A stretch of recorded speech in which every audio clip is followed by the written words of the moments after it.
पैसे काढा मूर्ती लावताय अरे 500 तुमच्या मंडळाने तुम्ही 1000-100 जण येता तुम्ही 100 काढा. या मूर्त्या मला सांगा या मूर्त्या सांगा मला बाप्पा ना यो बाप्पा आता सोर्से समोर पडला माझ्या मित्रांनी मला दाखवलं. आता मी या बाप्पाला मी तर एकटा उचलून टाकू शकत नाही. माझं मन आहे की माझ्या बाप्पाला मी उचलू. अरे पण तुम्ही नीचत का तुम्ही धर्माने तुम्ही बाप्पाला आणताय. अरे एवढी मूर्तीसाठी तुम्ही लाखो करोडो खर्च करताय पण माझ्या बाप्पाची मूर्ती तुम्ही उचलून घ्याला.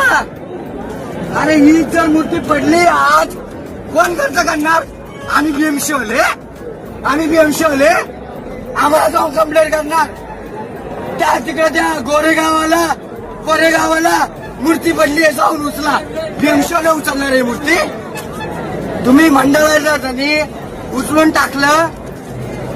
तुमच्या मंडळाने जर थोडे पैसे टाकून मूर्ती उचलली का होणार आहे का का काय.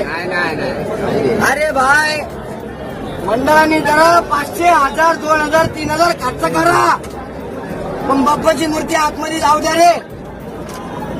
आणि हा व्हिडिओ ना भाई इंस्टाला जाणं व्हॉट्सअप मुंबई महानगरपालिका व्हायरल सगळीकडे गेला पाहिजे हा व्हिडिओ.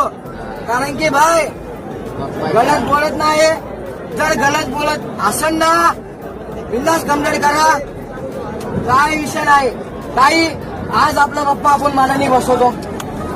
ताई बरोबर आहे. आता तुम्हीच मला सांगा आपण मानाने बसवतो. जर आपल्या मंडळाने चला 500 नाही 100, 200, 300 रुपये दिले तर आपली मूर्ती माझ्यासमोर पडलेल्या हीच मूर्ती आपण उभी राहिली असती बोटीमध्ये गेली असती चिमूटला पण मोठी मूर्ती गेली असती तर ही मूर्ती थोडी पुढे जाऊन खोल पाण्यामध्ये गेली असती तर त्या बाप्पाला किती चांगलं वाटलं असतं. किती चांगलं वाटलं असतं.